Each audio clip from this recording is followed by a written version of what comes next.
In 1983, the rule of Ferdinand Marcos was crumbling. He had ruled the Philippines for decades, but the people started to turn against him. Ninoy Aquino was a prominent opposition leader who lived in exile in the United States.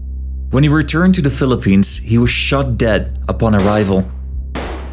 This was to many the final straw. The people resisted and ultimately overthrew Marcos. He fled to Hawaii, and later that same year, elections were held. But the results were particularly painful to Marcos' supporters. The wife of his nemesis became the new president. Corazon Aquino won the elections and was sworn in as the 11th president of the Philippines. In the subsequent years, there were multiple attempts to overthrow her administration, but none as serious as in December 1989. This is the week that democracy almost ended in the Philippines, with hindsight.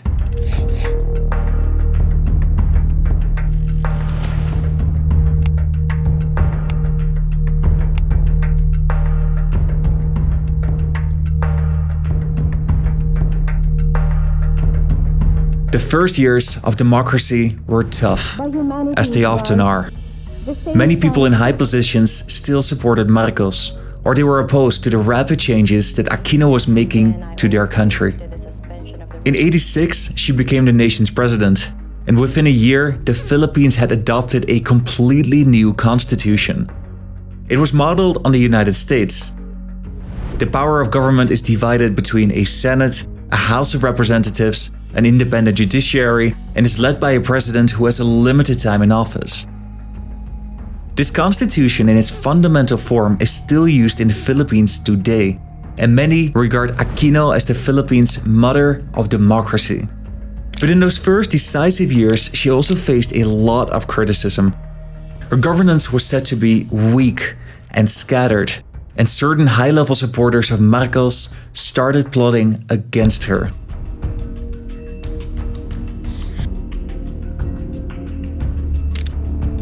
There were multiple attempted coups in the first 2 years. Every couple of months, an attempt was made, often by a few high-level figures in the government and the military that hoped for the return of Marcos. But only one came close to succeeding.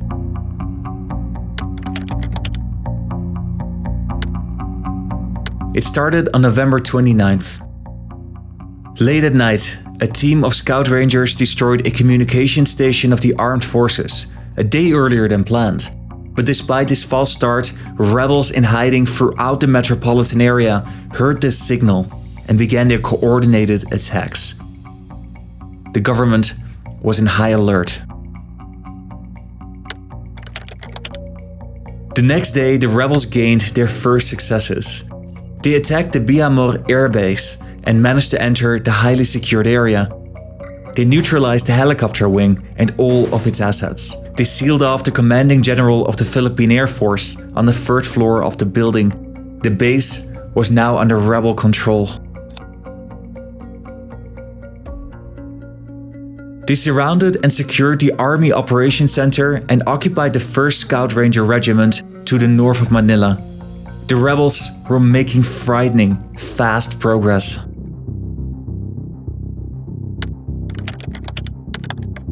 On December 1st, Corazon Aquino was supposed to be overthrown. There were large-scale operations throughout the city and country taking place at the same time. Rebels took control of the domestic and international terminal of the city's main airport. They barricaded runways to render them useless. Those same rebels later moved towards Manila Bay but ran into a roadblock. The blockading military unit refused to join the rebels, and a firefight ensued. At the general headquarters of the Philippine military, the logistics command sided with the rebels. They occupied the Joint Operations Center and were confronted by other forces that sided with the government. Other rebels that occupied the Biamor Air Base proceeded, and with little resistance, managed to occupy 2 television stations, one of which was government controlled, and this made it more difficult for them to communicate to the people. The North and South Harbor were then also overpowered by rebel forces, and in the south of the Philippines, a commander took control of the influential Mactan air base and then sided with the rebels.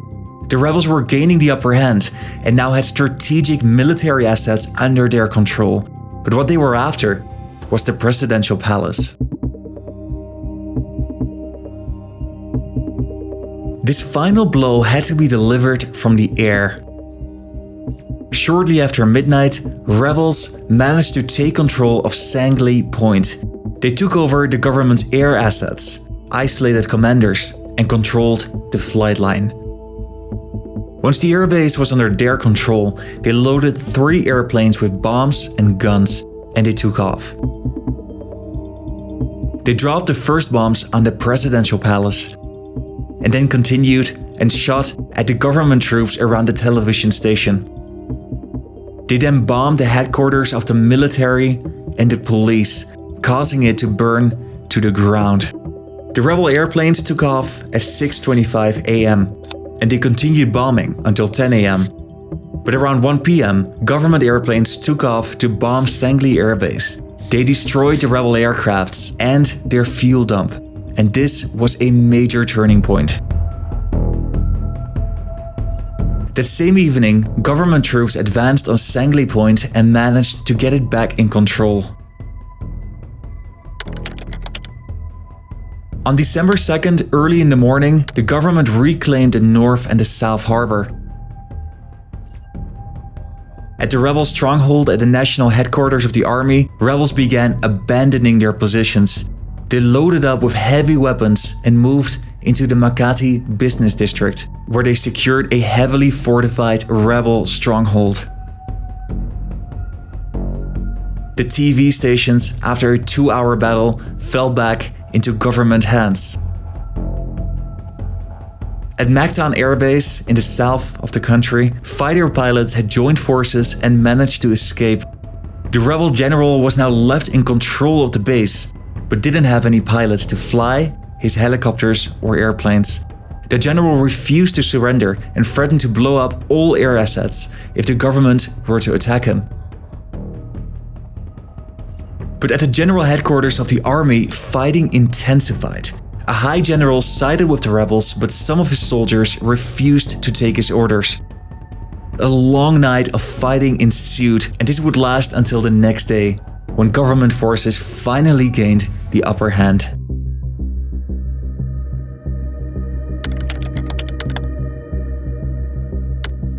The danger of the coup was swayed off, but rebel forces still had the upper hand in Mactan and in the business area of Manila. The world was watching as the government negotiated with the rebels. On December 7th, the rebels ended their occupation of the business area in Manila, and 2 days later, rebels in Mactan also formally surrendered, and the attempted coup was over. It has almost become synonymous to talk about the involvement of the United States when discussing this attempted coup, but their role is overstated. This declassified memo reveals that Aquino asked for US assistance on Friday, November the 30th. They provided air cover to allow Philippine forces to attack. They did not fire a shot and ceased overflights on Saturday morning, on December the 1st. And according to the official report from the Filipino government, the US only flew over Manila shortly after 2 p.m., more than an hour after the Philippine government had already destroyed the airplanes of the rebels. So the US did not play a crucial role in turning this around. The same report states that the political value of the flights is questionable, but that the immediate effect to the public was one of relief at the thought that the US was firmly on the government's side. But that relief, in hindsight, was a disaster for Aquino. Movement towards democracy, we are one with the United States. We look to the United States as the natural leader in this great movement. As I came to power peacefully, so shall I keep it. That is my contract with my people and my commitment to God.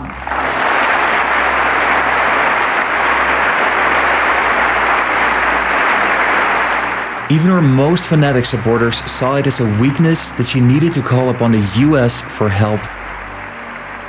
During her 6 years in office, there were 9 attempted coups, but none came as frighteningly close as in December '89. Watch one of these 2 videos next. The one on the left is about the day that Indonesia won independence from the Dutch, and the one on the right is YouTube's best pick for you to watch next. So click on the thumbnail that's most enticing to you and I'll see you there.